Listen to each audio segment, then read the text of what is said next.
Приветствую вас, искатели приключений! Я нахожусь в крупнейшем мегаполисе мира – Шанхае. И буду обозревать его самые популярные туристические места и закулисные подворотни, чтобы вы спланировали ваше путешествие ярче. Поехали!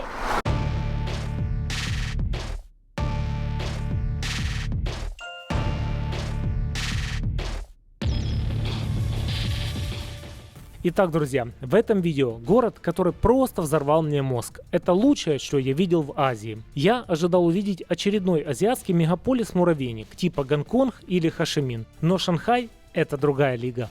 30 миллионов населения, но ты не чувствуешь ни толпы, ни хаоса, ни шума. И при этом все идеально чисто. Как будто город просто взяли и построили с нуля в поле. По лучшим канонам современного урбанизма. Контрасты впечатляют. Тут тебе и китайский Манхэттен с космическими небоскребами, и аристократическая Европа с особняками и набережной, и между ними тихие улочки, храмы и китайские сады со спокойным вайбом и ощущением внутренней гармонии. И все это собрано в единый идеально настроенный механизм с инфраструктурой высочайшего уровня. Метро, транспорт, логистика – все настолько четко, что немцы бы заплакали. Скажу без пафоса и без лишних понтов. Для меня Шанхай теперь главный стандарт современного города. И похоже, остальные города никогда не смогут его догнать.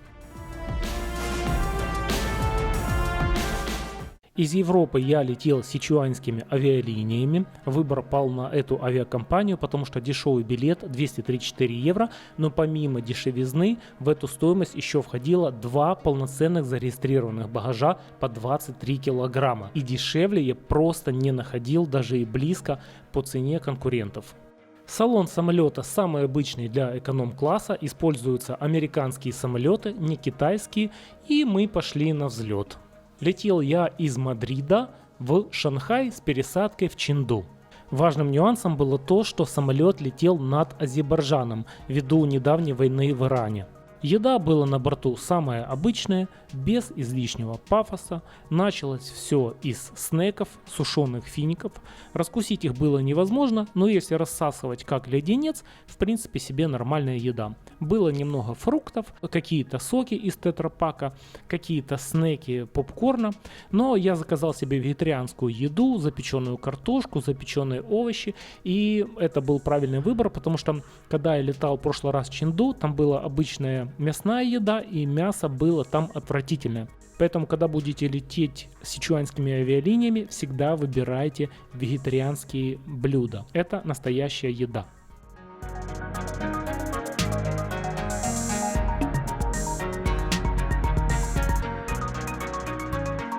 Ну что, 20 часов перелета, прохождения иммиграции, и наконец-то я в Шанхае. Я очень уставший, сонный.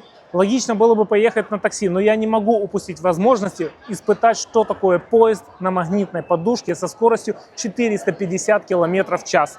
Я купил билет стоимостью 40 юаней. Если его покупать в кассе вместе с авиабилетом, будет скидка 10 юаней. Если же его покупать в терминале, будет 50 юаней. Ну что, вперед лететь на поезде. И перед этим я зашел в небольшую столовку, очень мне понравилось. Я там съел вареники с курицей, луком и капустой, но вместо теста они заворачивают эти вареники в яичный желток, перемешанный с белком. Просто супер классная штука, не острая, не приторная, не сахаренная, прям супер классная диетическая еда, то, что мне нужно.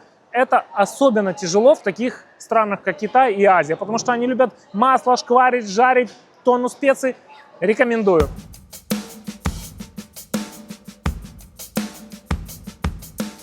И вот я уже в предвкушении и под впечатлением, что разгонюсь на поезде 450 км в час. Вот мы уже разогнались до 200, вау, потом мы разогнались до 300, ничего себе. И вот, сейчас взлетим. Немного расстроился, поезд разогнался всего до 300 км в час. Ощущения прикольные, немножко отличаются вот по вибрации, по тому, как он едет от обычных поездов. Но в принципе 300 км в час и во Франции ездят поезда, и в Испании. Поэтому как следует я не кайфанул, но я не расстроен, потому что я уже в Шанхае и иду исследовать этот мега крутой мегаполис.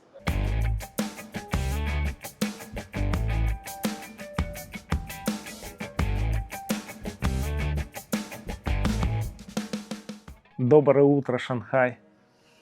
Снял я вот такой небольшой отельчик с полуторной кроваткой, окошками. Для Шанхая это важно, потому что мне хочется видеть все эти небоскребы. Вот такой санузел. Больше всего, что понравилось в отеле, это качество белоснежных полотенец. Огромное зеркало. И вот у нас кровать. Есть, конечно, чайничек. И оригинальные китайские чашечки вот такие. Ушатанные окна, смотрите, какие старые. Неплотно закрываются, но зато... Оба! Вот такой вид. Стоит это 23 евро за одну ночь. Немножко обманули, потому что на фотках кровать была в 1,5 раза больше. Но что поделаешь.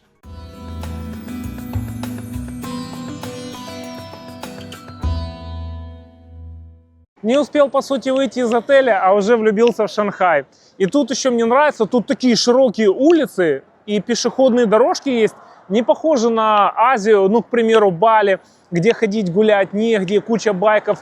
Тут прям по-масштабному все. Итак, друзья, первое мое прям прозрение в Шанхае, это прям открытие. Я был во многих городах мира. Еду для кафешек поставщики ложат прям под кафе. Оно еще не открылось.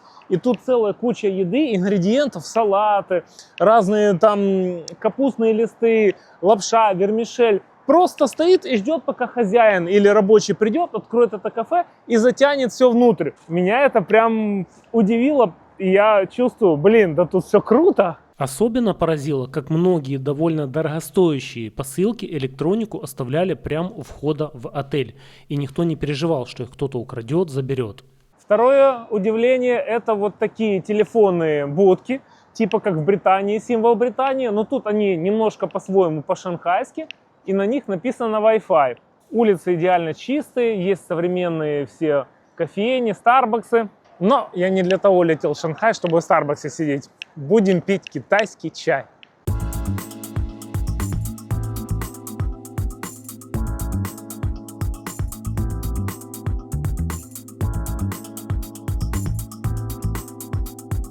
Только что посетил невероятно креативную, офигенную булочную, пирожную Holy Land. Такой креатив, там при тебе прям делают эти торты, так все аутентично, классно, ты заходишь, они мнут тесто, пекут, и пирожные, и булочки просто восхитительно выглядят. Просто я не знаю, сколько нужно креатива, чтобы такое придумать. Какой там милк-бар в Киеве, это просто каждая булочка произведение искусства, вот вершина произведения искусства. Так хочется их съесть, просто не хочу с самого утра себя сахарной бомбой бомбить свою поджелудочную, но я бы там жил. Как я и говорю, нет смысла посещать Starbucks в Шанхае, но вот Luckin кофе посетить обязательно. Для меня это просто феномен. Я сначала смотрю какой-то олень кофе, людей нет, кафешечка маленькая. Пришел, думаю, ладно, может быть дешево, сделаю заказ, попробую китайское кофе. И когда я попробовал это китайское кофе, ну, в принципе, на вкус классное. Но фишка не в этом. Фишка на том, как организован это бизнес. Это просто какое-то сумасшествие. Ты приходишь, ты не ждешь, как в обычной кофейне, вас никто не обслуживает, никто вас не спрашивает, какой заказ, что, куда. Там уже стоят куча заказов, может быть, я не знаю, 20, 30, 40, 100. И просто люди каждую секунду раз зашли, QR-код, забрали кофе. Раз зашли, QR-код, забрали кофе. Я такой смотрю на этот движ, да я еще меню не успел прочесть, а уже человек 40 было обслужено. Это такая бизнес-махина, я не представляю, как мир будет конкурировать с Китаем. Все, мир проиграл к Китаю, потому что это просто что-то невероятное. Конвейер бизнеса и заказов. Пришел, забрал, ушел. Пришел, забрал, ушел.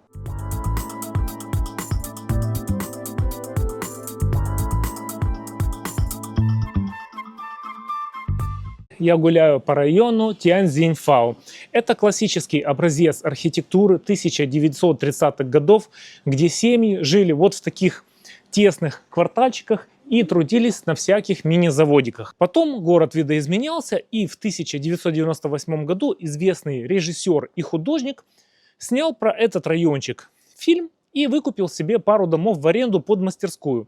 К этому художнику подтянулись еще другие художники, деятели искусства и стали здесь делать свои мастерские и продавать ремесленнические изделия. Потом правительство Шанхая хотело снести полностью этот район и построить торговый центр в стиле нового современного города. Но люди стали протестовать и сказали, давайте оставим музей под открытым небом, как памятник старого Шанхая. И им это разрешили. Первые этажи сдаются под аренду, а на вторых и третьих этажах до сих пор живут и ютятся люди. Мне этот концепт очень нравится, тут приятно гулять. Да, зона, видно, что она туристическая, но если всматриваться в детали, можно почувствовать дух прошлого этого города.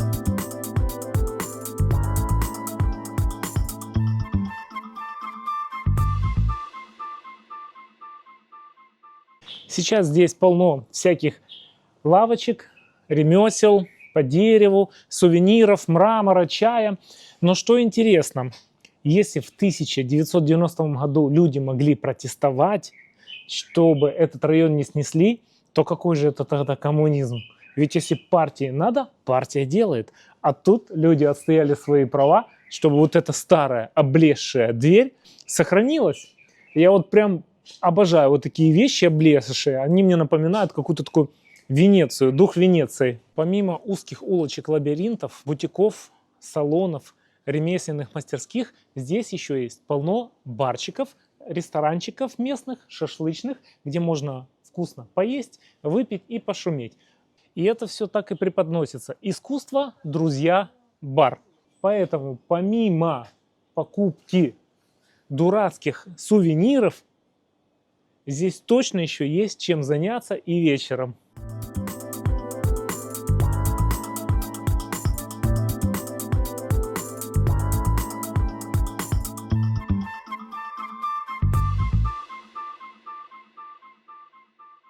А теперь я переместился в старый квартал в центре города под названием Синьцзянди. Это квартал с узкими улочками и двухэтажными домами с серым кирпичом, которые построены в уникальном стиле шикумень. Это смесь шанхайского и европейских стилей. Раньше здесь жили обычные рабочие, трудились, но в 90-е годы правительство сказало, что мы здесь построим очень классное, дорогое центральное место и выселили их на окраины. Старые дома причесали и внутри сделали дизайнерские бутики супер крутых мировых брендов и элитных китайских брендов. И теперь раньше здесь ютились нищие рабочие, а теперь гуляет элита и покупает коктейли по 20 баксов. В отличие от района Тяньцзифанг, здесь нету уличной еды или каких-то ремесленнических лавок, но зато здесь можно смело, по-богатому пофоткаться и отведать супер дорогих блюд, либо скупиться очень хорошей продукцией от Louis Vuitton, Lululemon и так дальше, тому подобное брендов.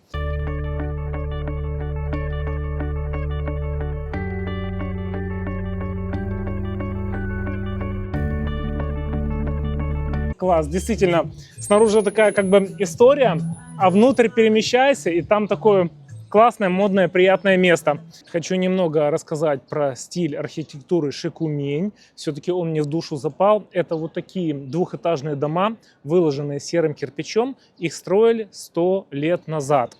Появился этот стиль, когда европейцы стали себе строить особняки. Местные, китайские, чиновники средние и ремесленники тоже захотели жить дорого и богато. И взяли у них некоторые элементы архитектуры, в частности каменные ворота. Шикумень и переводится как каменные ворота.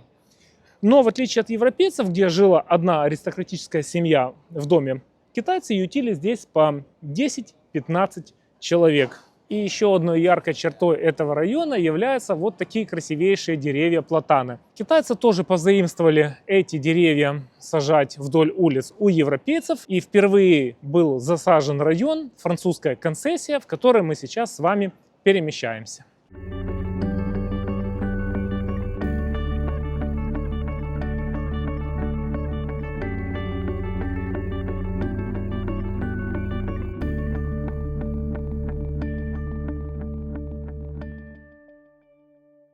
Я сейчас переместился в самый красивый район Шанхая под названием Французская концессия. И позади меня самое главное его фотогеничная инстаграмная визитная карточка – это здание под названием Wukang Building или Wukang Mansion. Это здание в форме утюга, либо корабля, либо треугольника, многие по-разному называют, с очень красивым, фундаментальным, таким мощным строением, фасадом. Но мне более всего нравится, как прикрыты кондиционеры красными коробочками в стиль здания. То есть они не выпячивают, как бородавки на здание. Сфоткать его вот так без людей практически невозможно. Я встал для этого специально в 6 утра. Поэтому лайк, подписка и комментарий за такой подвиг. Но в целом давайте разбираться, что делает в Шанхае здание во французском стиле и вообще, что такое французская концессия.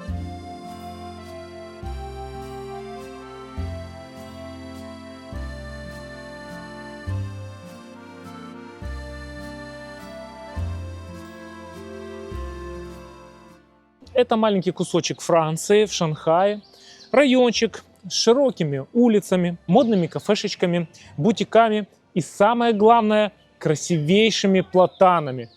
Платаны растут по длине всех дорог.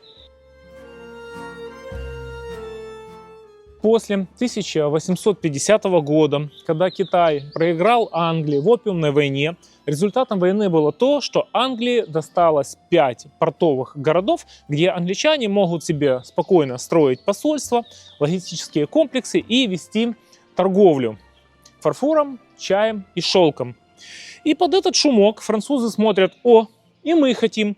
И они арендовали в Шанхае у китайского императора, чиновника, кусок земли 66 гектаров под свою концессию. Что такое концессия? Это не захват земли, не отвоевание, не колония, это аренда.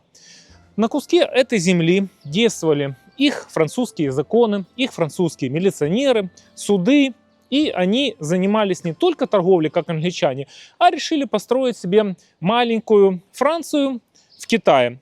Целью было, первое же, конечно, торговля, деньги. Вторая цель была это миссионерство, католичество, потому что Франция тогда финансировала все, что расширяет католичество на Востоке. Смотрите, какой особняк красивый, вообще красавец. Ух, француз. И третье – это престиж, потому что у больших империй были колонии, у Британии был Гонконг, и Франции не нужно было пасти задних, нужно было идти в ногу со временем и торговать. В итоге эти 66 гектаров земли, они потом несколько раз докупали землю, расширяли. И в конце, в 1930-х годах, 35-х, здесь жило 500 000 китайцев и около 2000 французов. Это на Китай повлияло очень сильно, потому что, во-первых, они получили от французов канализацию, электричество, европейскую медицину и европейское планирование городов. Широкие проспекты, круассаны, бутики. Французы, чтобы не скучать по своей родине, стали завозить платаны из Франции в Шанхай.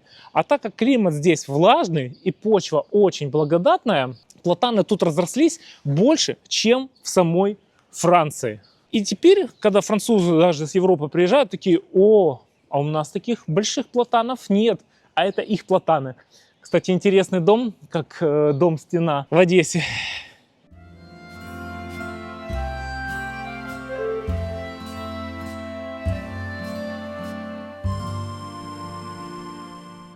Там такой креатив, это просто что-то невероятное. Я смотрел в этой кафешке, каждое пирожное, я его рассматривал, высматривал. Как так можно было придумать? Да если бы я ел сладкое, я бы там, не знаю, все свои деньги оставил на сегодня. Вообще все бы оставил, я бы жил в этой кондитерской. Это что-то невероятное. И так все красиво сделано, под старину, под такой французский шарм, элегантность. Что интересно, французы сразу не пускали китайцев в свою территорию. Это был бы как бы такой закрытый военный объект, и им нужно было получать специальное разрешение. Более того, на этой территории действовали французские законы, и если какого-то китайца там прибили или обманули купца, то суд решал французский. Естественно, он был за французов. Но со временем французы стали пускать все больше и больше китайцев. Сначала легально, потом нелегально.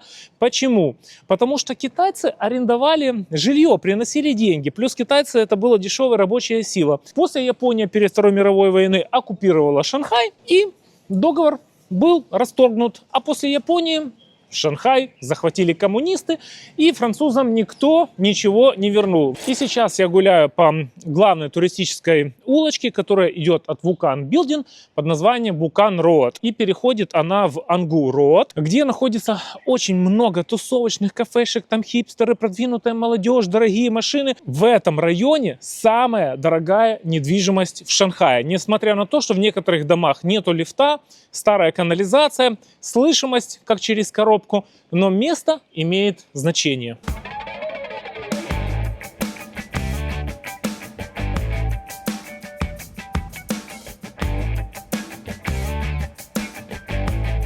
Гуляя по французской концессии, отдельно хочу выделить квартал особняков под названием Синан Мэшен или Синан Роад. Это 20 отреставрированных домов в разных стилях, они практически разные. И здесь сосредоточены разные модные кафешечки, модные ресторанчики, а также музеи. Мне очень понравилась эта локация, прям тут гулять приятно, потому что особняки, у них есть внутренние улицы, где не ездят ни машины, ни велосипедисты, ни на байках не гоняют китайцы. И в целом тут очень и очень приятно, и действительно ощущаешь себя в такой элитной Франции. Тихо, спокойно. И мне очень нравится, что особняки действительно в разном стиле. Особенно мне нравится стиль, где фасад выложен камушками. Это прям такой необычный шарм. Круто.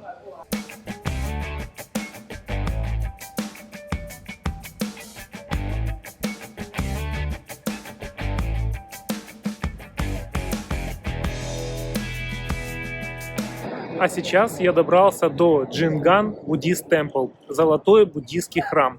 Интересен он тем, что даже несмотря на то, что вокруг он оброс всякого рода небоскребами, он настолько крутой, грациозный, помпезный и фундаментальный, что не теряет весь свой шарм вот этого огромнейшего храма. И он покрыт золотом. Единственное, что как-то непонятно, зачем возле храма, возле духовного места рекламировать купальники от девчонок.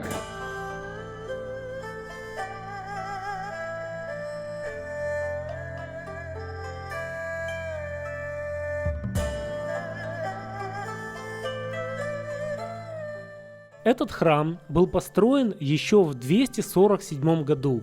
За свою историю он много раз горел и перестраивался, а современный облик приобрел в 1880-х годах.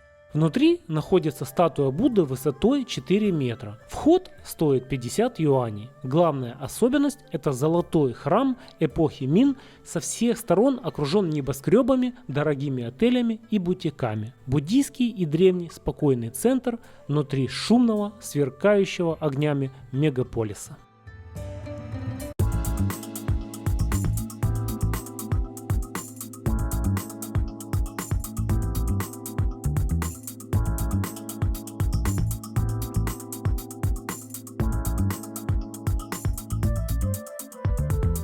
Я сейчас нахожусь на невероятно крутейшей локации под названием 1000 Trees или 1000 деревьев.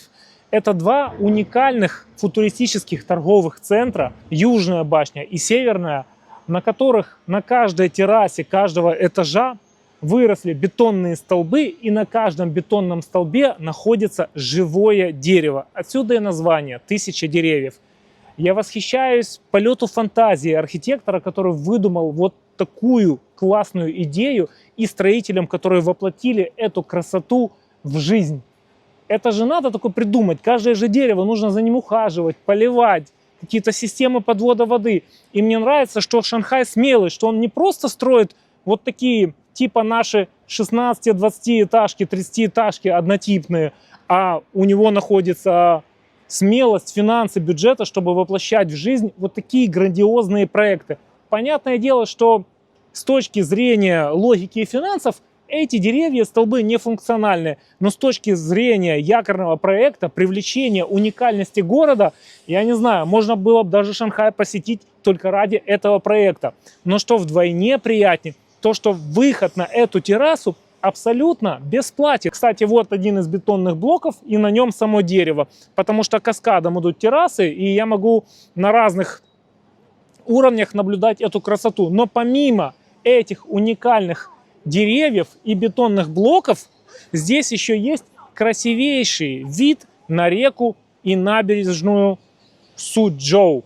Очень классная локация, прям смотрите, как тут красиво. Река, мосты, набережная, вот такая архитектура.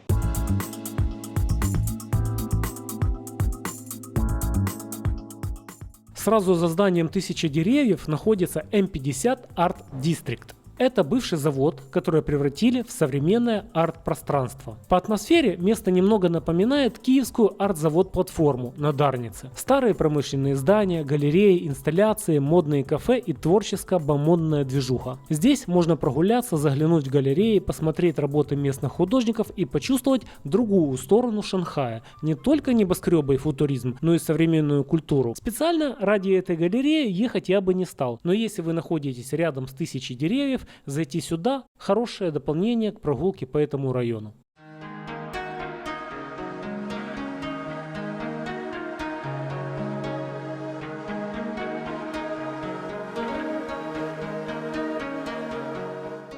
Я сейчас приехал в самое сердце древнего Шанхая, парк под названием Ююань. Он был построен 400 лет назад. Мне здесь очень нравится, тут такая крутая атмосфера, древняя китайская архитектура.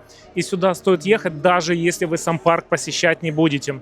Главная фишка сада является вот такой мост, который, по поверью китайцев, сбивает с толку злых духов, потому что они летают по прямой, а мост этот над водой с поворотами, и духи просто теряются. Сама атмосфера мне очень нравится. Здесь играет спокойно релаксовая древняя китайская музыка. Все построено из дерева в красивом китайском стиле. Много местной еды, которую я сейчас буду пробовать. И, конечно же, сейчас первым делом я пойду в сам этот сад. По поверьям, его построил чиновник для своих родителей, чтобы они наслаждались в тишине своей старостью. Ну что, я не знаю, как духи, но я прошелся по этому мосту, у меня голова там точно закружилась от этих поворотов. Духи точно в воду падают. А это, друзья, оказывается, не просто домик на воде, а знаменитая чайная. Сидеть я там не буду, потому что дорого, но вид красивый, понаслаждаться видом и сделать фотки можно.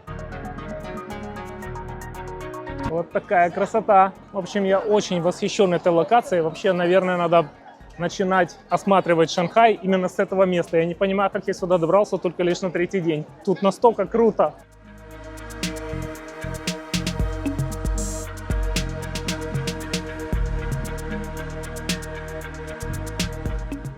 Так, я только что увидел, как вручную делают, ну, что-то похожее на узбекские манты. Единственное, друзья, чтобы съесть этот супчик хинкали, нужно выстоять огромнейшую очередь. Ну что, друзья, с супчиком сказать я так мягко разочарован.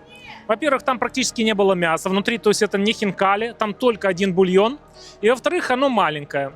И в-третьих, стоит очень дорого, 28 юаней. Плюс я еще 20 минут выстоял в очереди, и это топовое легендарное место сразу у выхода из сада Ююань. Поэтому не попадайте в эту туристическую ловушку, лучше покупайте еду там, где в городе покупают сами китайцы. А еще мне нравится, как вся эта старина сочетается с современным Шанхаем. Видите домик на воде, на сваях бетонных, а сзади небоскреб высотой 630 метров.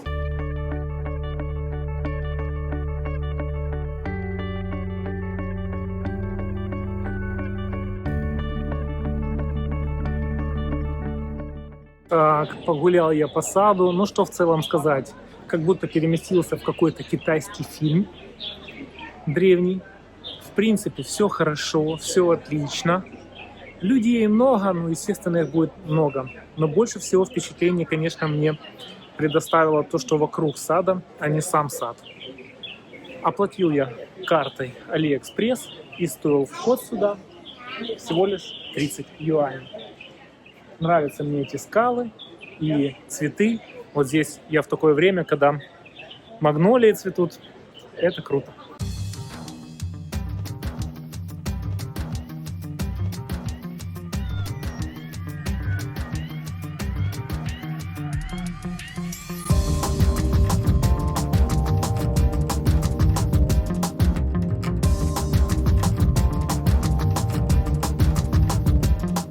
Сейчас я гуляю по главной торговой улице Шанхая Нанкин-Роад.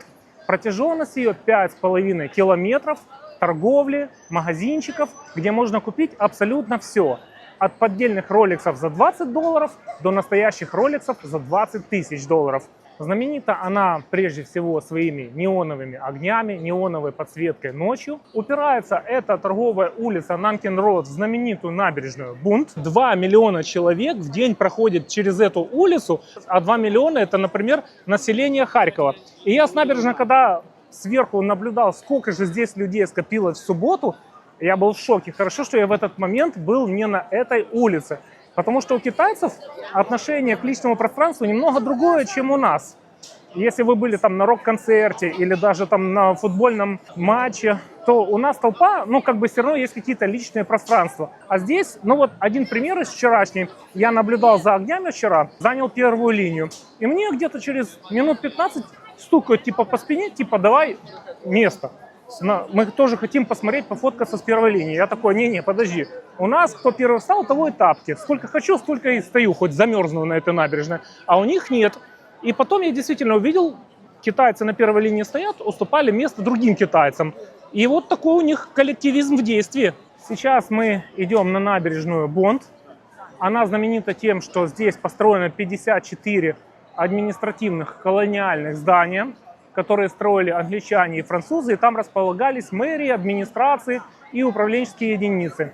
Сейчас же там рестораны и отели. С Нанкин-Роад я вышел на набережную Бонд. Красивейшая набережная, очень приятно на ней гулять вдоль реки. И с одной стороны набережной находится, как я говорил, 52 колониальных, фундаментальных, красивых здания. Но на другой части города раньше были рисовые террасы и болота. Но сейчас тут построили современный шанхайский Манхэттен. Небоскребы футуристические, которые ночью красиво подсвечиваются. И есть 4 основных маркера, 4 основных здания, которые мне интересны. Первое – это Шанхай Тауэр. Это самое высокое здание высотой 630 метров. Оно завернуто в форме сверла или штопора. Второе здание – это Шанхай World Finance Center. Это здание с отверстием у поверхности, и напоминает оно открывашку. Третье здание – это первый небоскреб Шанхая, здание Джинмао, напоминает китайскую пагоду. И четвертое – это здание Восточная жемчужина, телебашня, там есть ресторан, 360 градусов, и когда вы едите, он вращается, и вы видите панораму всего города. Ночью здесь начинается световое шоу, но я немножко пойду в другое место, чтобы поснимать, потому что здесь будет так много народу, что телефон будет трястись.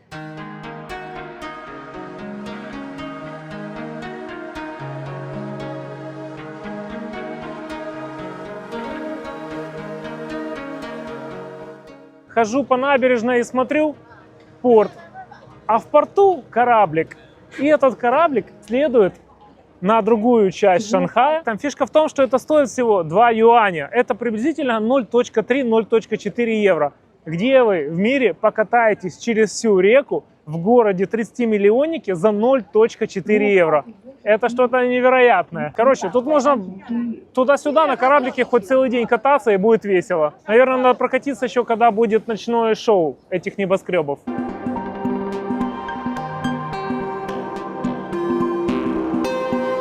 Сегодняшний день я решил посвятить шанхайскому Манхэттену Пудунгу. И только я вышел из метро, всего одна станция под водой от Нанкин-Роад, и меня сразу встречают 3 знаменитых небоскреба.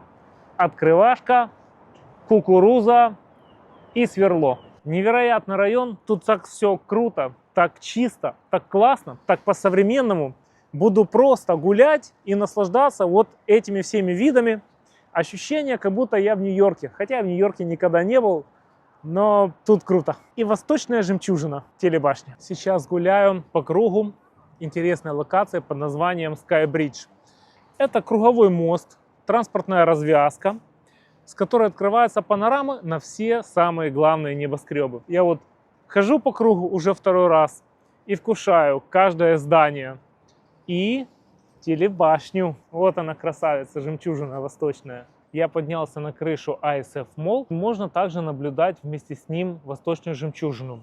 Пол на крыше ISF Mall выложен вот таким красивым ковролином. И, как я уже и говорил, прекраснейшие виды, но не просто красивые виды, а еще много сделано дизайнерских деревянных лавочек, на которых можно себе спокойно сидеть и наслаждаться.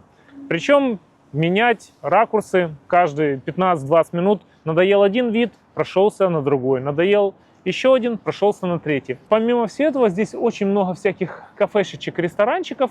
Внутри шопинг-молл выглядит очень круто, по последнему слову лоска, но если вы тут не ради шопинга, посещению он не обязателен.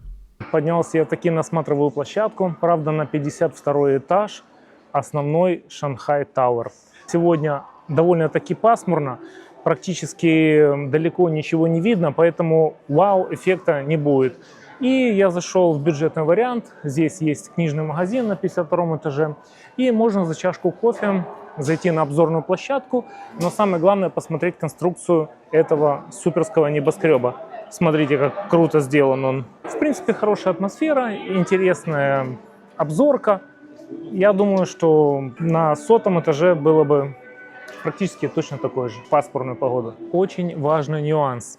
На 52 этаже книжного магазина смотровых площадок 2. Они выходят на 2 разные стороны здания. Первый – книжный магазин, куда идет основная толпа, а второй – футбольный магазин. И вот, чтобы попасть на вторую смотровую площадку, нужно тоже купить кофе, либо десерт, либо бутерброд. Поэтому, когда вы выйдете на первую смотровую площадку, не покупайте сразу и кофе, и десерт, и бутерброд. Купите там кофе, посмотрите, а уже на вторую смотровую площадку купите себе бутерброд и наслаждайтесь новыми великолепными видами. Я по чистой случайности заехал в магазин Xiaomi и охренел, какие Xiaomi крутые автомобили. Я знал, что они существуют, но на чтоб они были настолько крутые, посмотрите, какая красавица. Это прям какой-то суперспорткар. Я, конечно, не автоблогер и в них не сильно там прямо и разбираюсь, но как обычный человек, пересечный громадянин, это просто какое-то произведение искусства, это просто космос, космос просто. Я думаю, что сейчас многие производители, такие как Tesla, да и вообще все остальные, просто в шоке от того, что китайцы производят. Это настолько крутой, агрессивный дизайн. Ты смотришь этот зверь, и ты такой, блин, я хочу, хотя мне 41 год, это в основном молодежный дизайн, но я хочу, блин, эту тачку, это просто супер. Вы просто посмотрите, офигенные какие. Есть 2 модели, и я знаю, что китайский автопром сейчас как бы электрички в топе, но чтобы Xiaomi выпустил такой автомобиль, они же производят телефоны, и получается такой жесткий конкурент для Apple, что и софт есть, и вся экосистема, и умный дом, и машина, и все это соединено в одном. По ощущениям довольно комфортно. Космический корабль. Смотрите, какая красота. Пум! Баночки из-под кофе. Класс, кайфово ездить четвером.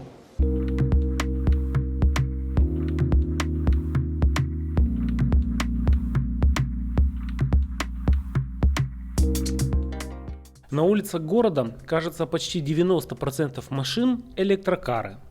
И большая часть из них именно китайских брендов. Xiaomi, Xpeng, Zeekr и много таких, которых я даже никогда не видел и не слышал. И все эти автомобили довольно-таки крутого качества, но по крайней мере вид у них не хуже Теслы.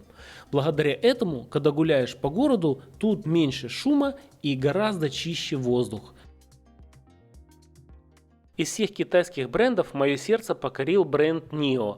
В отличие от всех других автомобилей, здесь аккумуляторы ты не ждешь, пока зарядятся, а их тебе просто меняют. 3 минуты и ты поехал дальше.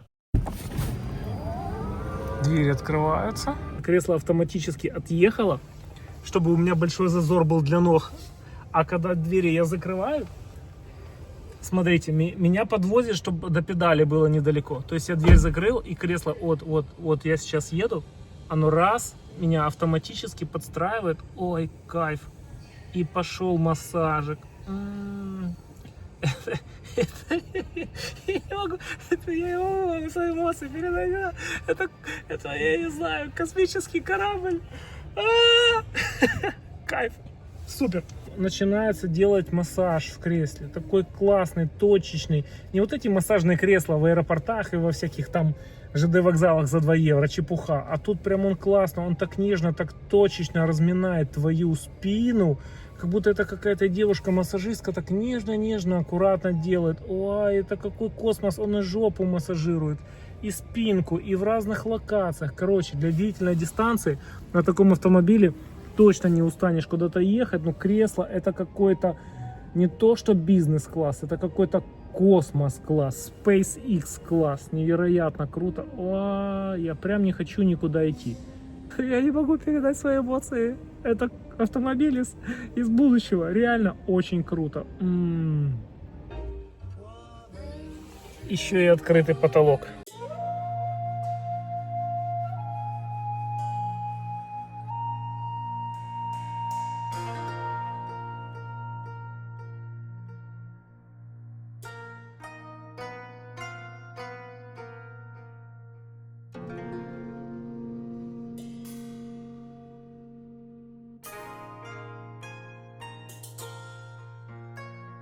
В часе-двух вокруг Шанхая существуют места, где время остановилось.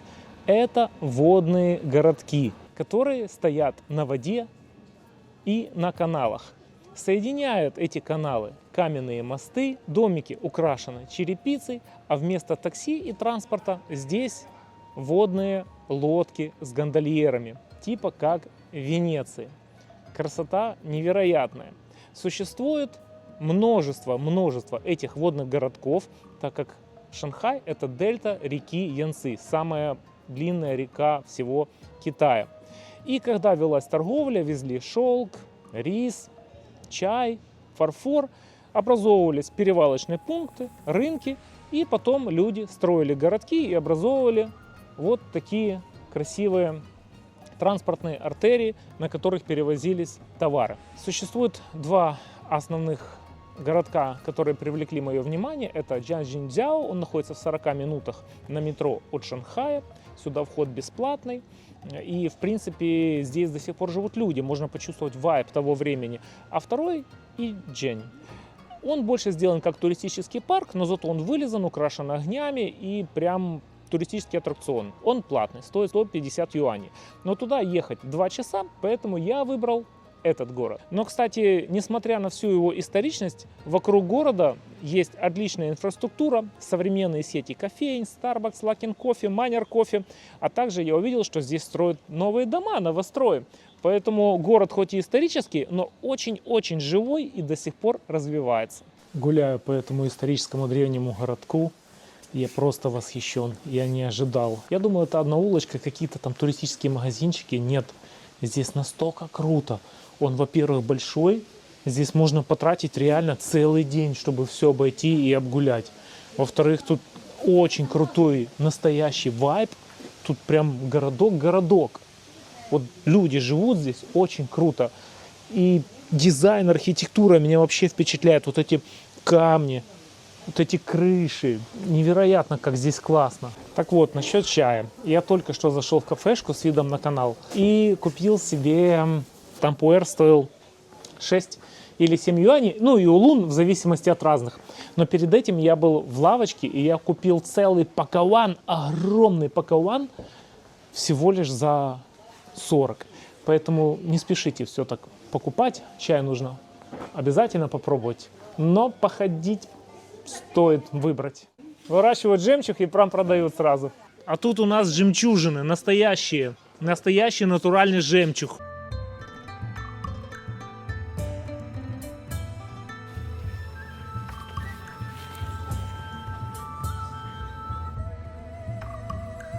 Вообще, очень крутой маркетинг. Смотрите, сколько здесь котов. Вообще невероятно. Они там все трутся, гуляют. О. Не только на котах строится маркетинг, еще на собаках. Но коты нереально крутые вообще. О, Вот этот вообще важный такой я самый крутой. И тут вообще столько котов. Котиный рай какой-то. Боже. А вот этот какой-то супер большой. Раньше я в свое время был восхищен городом Хуан во Вьетнаме. Но здесь это намного круче. Это прям Венеция. И следующей моей целью, когда я буду пролетать Шанхай, будет посмотреть все основные водные городки вокруг Шанхая. Потому что это классно. Тут так еще спокойно. Вот тут просто гулять классно. И нет такого груза туристов.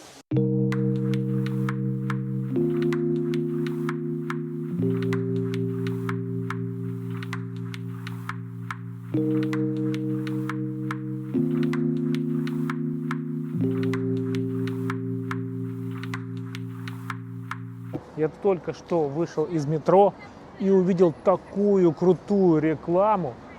Смотрите, какой корабль. И это корабль сделан из сумочек. Это просто невероятно. Просто боги маркетинга. Посмотрите на этот корабль. Он находится среди вот таких зданий. Я просто в шоке. И я такой выхожу с метро и такой, чего? Ни хера себе. Красиво подсвечивается неоном. Луи Виттон. Я подметил, в очередь не одни девушки стоят. Есть даже мужики стоят. Ну, и как во все магазины Луи Виттон, огромная очередь. И якорь тоже сделан с логотипом Луи Виттон.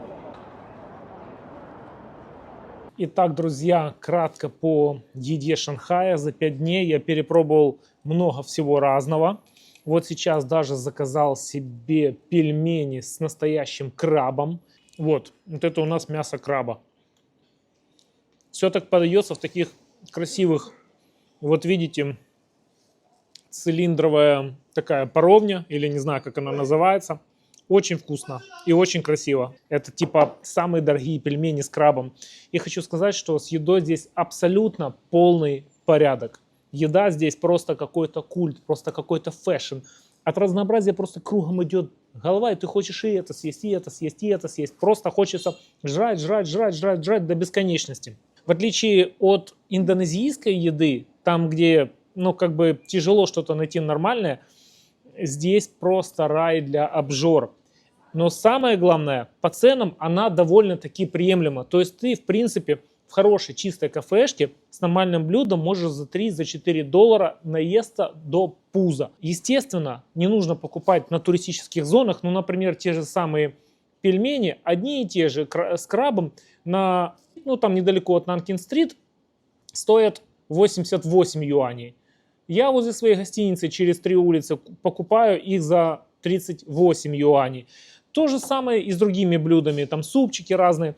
Поэтому просто нужно ходить, смотреть, выбирать и наслаждаться. Главное пробовать и пробовать. Что-то конкретно порекомендовать? Все. Пробуйте абсолютно все. Особенно интересная китайская еда будет для украинцев ввиду большого количества потребления свиного сала. А сало – це наше все. Запеченное свиное колено, либо запеченная ножка, а также почеревок с хрустящей сладкой корочкой. И даже суп и известная китайская лапша, и то в нее кидается кусок сала и мяса. Я заказал себе суп с мясом. Надеюсь, он будет не острый, не соленый и вкусный. Но что я заметил? Такого я еще не видел. Тут китаец так ест, он прям лицом зарывается в тарелку и сербает. Так прикольно, как поросенок такой. Я сижу и просто ржу, не могу с него, такой няшный. Я сначала смеялся с этого парня, который лицом зарывался прям в тарелку, как поросенок, хрюкал и сербал. Но потом я сам, поев этой вкуснейшей еды, чуть не зарылся в эту тарелку. Я еще попросил дополнительное яйцо добавить и гору салата. Прям на кухню пошел, говорю, кидай мне тонну салата. Потому что зелени они не любят добавлять много, как во Вьетнаме. И это мне стоило 20 юаней. Абсолютные копейки. Я полностью забил живот, еле сдержался, но даже до конца и не смог доесть. Потому что порция очень и очень большая. Зашел в шоколадную лавочку, и я видел много разного шоколада, но вот в этой лавочке есть шоколадное пиво, пиво шоколадное. И сейчас чувак нам расскажет, что это за шоколадное пиво. chocolate beer, dark chocolate beer, and white chocolate beer. Dark chocolate beer is the flavor of mellow. White chocolate beer is the flavor of refreshing or sweet. Yeah. China Prost chocolate? Yeah, China is Hainan beans. Wow. Yeah, China is Hainan Can I beans. try Hainan? Because I never try Hainan. Yeah. Is this- Оказывается, Китай производит свой собственный шоколад. Для меня это было открытие. Регион остров Хайнань. Сейчас попробуем. Yeah, Hainan chocolate beans is flavor of lemon jam and Шел по улице, вижу очередь людей ломятся куда-то. А я знаю, где очередь, там вкусно и дешево. И возможность попробовать реально аутентичную еду, а не вылизанный кафешный вариант или вылизанный вариант для европейцев. Столько много разных блюд, очень много. Я взял димсамы попробовать. Вот такие по-нашему пельмени с мясом. Взял всего лишь 4 на пробу. Вдруг сладкие или пережаренные. Сначала попробую. Стоили они мне всего лишь 10 юаней. Ну что, пробуем. Вот я немножечко приоткрыл. Такой большой кусок мяса внутри. Прям большой. Курочка. И хрустящее тесто. Куча людей ютится. Рой просто людей. Но и они все едят. Но я не понимаю. Здесь есть целый, приятный, комфортный дворик. Вот тут с пальмочкой. Зачем суетиться в той столовке? Но, наверное, такая культура, что им нравится суетиться. Зашел пообедать в местную столовку лапшичную под названием Души Нудл. Шел по улице, увидел народу, очередь, стоят. Надо что-то записываться с QR-код. Короче, я выставил эту очередь. Кстати, недолго, и здесь прям народу немерено. И сейчас буду пробовать это интереснейшее блюдо. Ну, порция такая хорошая. Видно, что настоящее мясо, говядина, много перца. Хорошо, что его не смешали, смогу его отложить, если сильно острый. И здесь фишка в том, что здесь ручной работы спагетти. Ой, что-то я переоценил свои силы. Острое трындец. Ну, вкусное, но трындец острое, весь рот горит. Жесть. С 2026 года на внутренние перелеты самолетов Китая вас не пустят, если ваш Powerbank не соответствует сертификату CCC. И будь он хоть от крутой фирмы, производителя, будь хоть от Apple или от Белкина, премиум какой-то Powerbank, нету сертификата CCC, его выкинут в утиль. Шанхай удивляет каждым своим шагом. Не нужно бегать по достопримечательностям, нужно просто гулять по городу и видеть такие шедевры. Друзья, если ролик был для вас полезным, ставим лайки, пишем комментарии и не стесняемся подписываться. Ярких вам путешествий! 1, 2, 3，出发吧！100耶，sorry。